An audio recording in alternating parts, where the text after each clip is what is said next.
Un buen día a todos ustedes. Hoy presentaremos el análisis del edificio Miguel de Aguinaga, diseñado por el arquitecto Augusto González. En condiciones geográficas, su localización de este edificio está en el país de Colombia, departamento de Antioquia y la provincia de Medellín. En cuanto a su zonificación, se encuentra en la comuna 10 llamada La Candelaria, que se limita por el río Medellín, formando así un eje principal que es la avenida regional, generando de forma paralela dos vías principales como la avenida Ferrocarril y la carretera Bolívar. También la avenida Oriental, que a la vez es perpendicular junto a las otras vías como la avenida Grave, la avenida San Juan y la avenida 33. La intersección de estas vías principales forman nodos dinámicos y la conexión entre los barrios son a través de la división de manzanas, generando áreas verdes y calles peatonales, o el retranqueo de equipamientos o la existencia de parques y plazas. En el corte esquemático podemos visualizar la avenida Grey, en el cual se puede apreciar la calle peatonal y la vía principal, que permite una conexión con el edificio. En cuanto a su topografía, tenemos que no tiene una gran pendiente, así que el posicionamiento es sobre el terreno. Las dimensiones del lote está por el área en 1547.56 metros cuadrados y el perímetro de 160.37 metros. Sin embargo, el área edificada es de 1289.77 metros cuadrados y el perímetro es de 155.73 metros. A Bobo, en el oeste, la calle 52A y por el sur, la avenida Grey. Y bueno, las características que observamos es que son veredas amplias y con vegetación, tienen un gran uso del espacio público, pero que generan algunas desventajas como el comercio informal.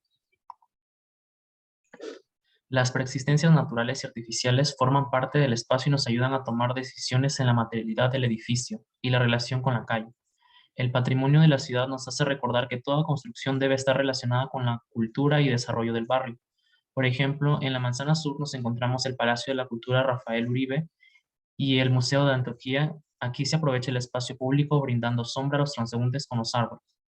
En la Manzana Norte el edificio rompe esa continuidad para brindar sombra a las manzanas laterales, ya que las edificaciones son de menor tamaño. Actualmente brinda sombra al comercio ambulatorio que ahí existe. En condición climática, el edificio presenta estrategias proyectuales para reducir la incidencia solar. Estas se dan mediante los cerramientos de fachada. Por ejemplo, en la fachada se utilizó la ventana corrida para enmarcar el paisaje y permitir la continuidad visual. En las fachadas de mayor incidencia solar se utilizaron carpinterías metálicas de 60 centímetros.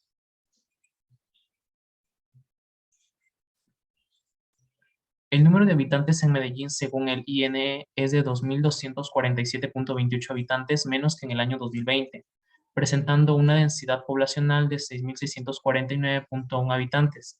De acuerdo a la pirámide poblacional, según las edades, encontramos en mayor número pobladores de 25 a 29 años.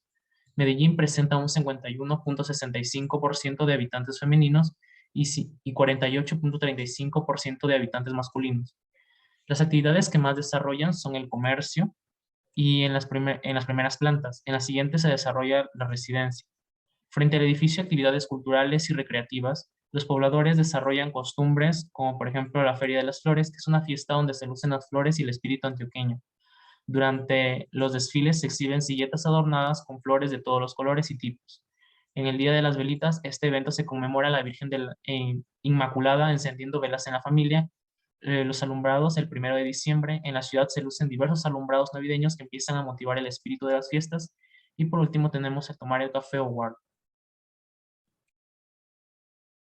En la condición espacial tenemos dos puntos importantes. El rol de espacios públicos, que nos va a dar a entender que tenemos un retranqueo principal en la parte frontal del edificio que va a ser utilizado como un espacio público, utilizado mayormente como espacio de comercio, ¿no? En la parte lateral del edificio tenemos que también ha sido utilizado por el comercio informal, pero se ha formado un pequeño mercado.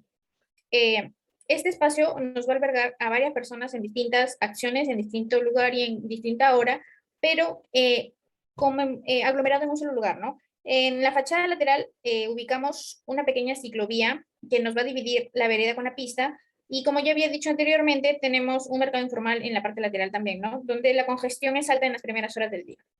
En la red de espacios públicos tenemos tres puntos importantes: las vías y los accesos, en donde aquí en este proyecto se pueden diferenciar dos vías importantes, la avenida Grave y la avenida Bolívar, formando así un hito y un eje comercial, ¿no? Un eje cultural en la zona. Tenemos los puntos de concentración urbana, que generalmente se van a dar en los museos, plazas y en el sector, pero existen dos tipos de puntos de concentración. Los más grandes son los que se encuentran en los edificios importantes, en los edificios públicos, y los más pequeños que se encuentran en la zona comercial, ¿no? Tenemos también lo que es la red y vínculo del edificio, que esto es la unión de los dos puntos anteriormente hablados, que es básicamente el tramado de las vías y la unión de las veredas con los árboles, el cual nos va a ayudar a conectar el proyecto con los espacios públicos. Acá podemos concluir que básicamente los espacios públicos juegan bastante bien con la dinámica de las avenidas, los retranqueos de los edificios. De manera positiva se puede aprovechar para el uso peatonal, pero de manera negativa como que va a manchar un poco la visual del sector por el comercio informal.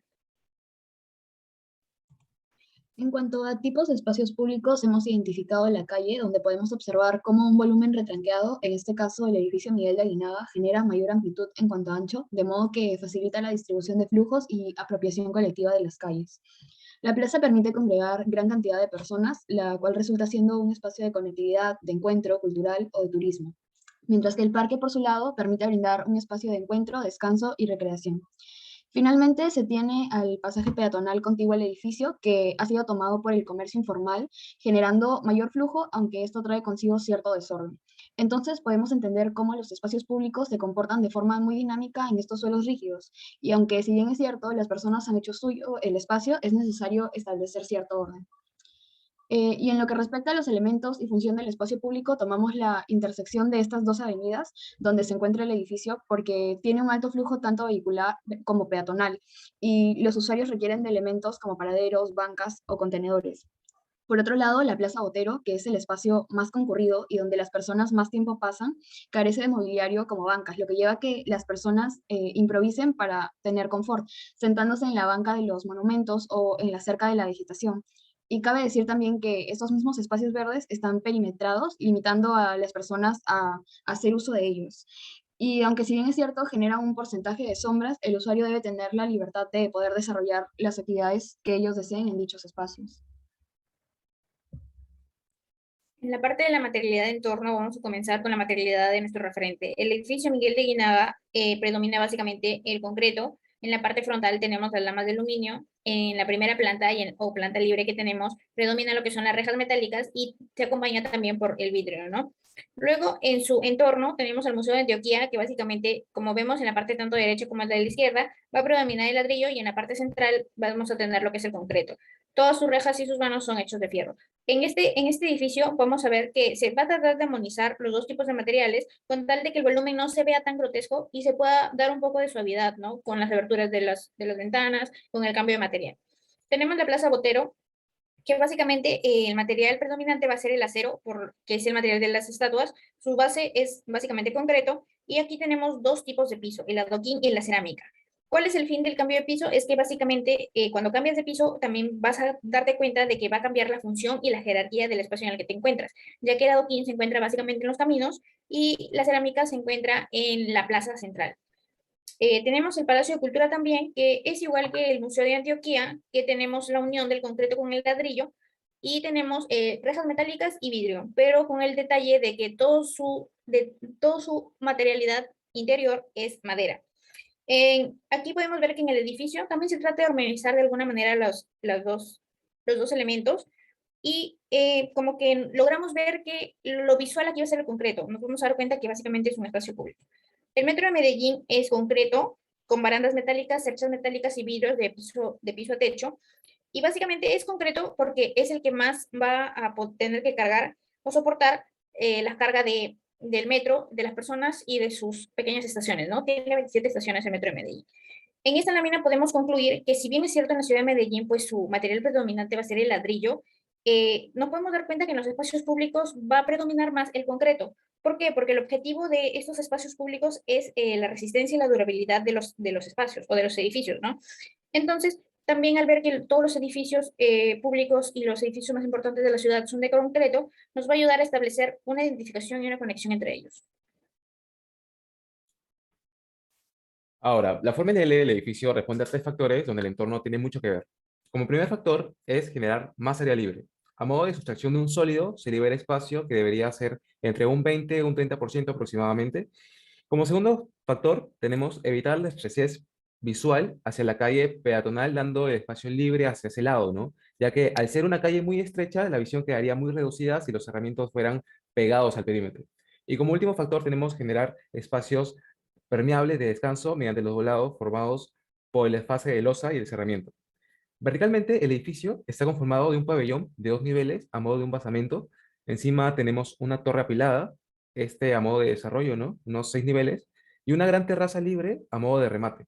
Cabe señalar que la altura del basamento entona igual relación con el entorno, ya que la altura de 6 metros se relaciona con la altura de las edificaciones aún republicanas de la época, ¿no? A partir de la forma, y ya los arquitectos comienzan la ubicación de las partes del edificio a medida de estrategias.